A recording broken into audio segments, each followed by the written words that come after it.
Today I am gonna show you how to add an animated grass in Unity. First import a grass texture, set the texture type to Sprite 2D and UI. Then click our terrain, go to the paint details section, click edit details and add a grass texture. Load the grass texture we imported. Then click the add button and start painting using the mouse.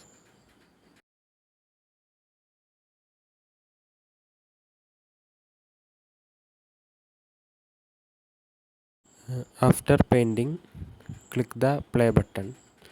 You can see our grass is animating a little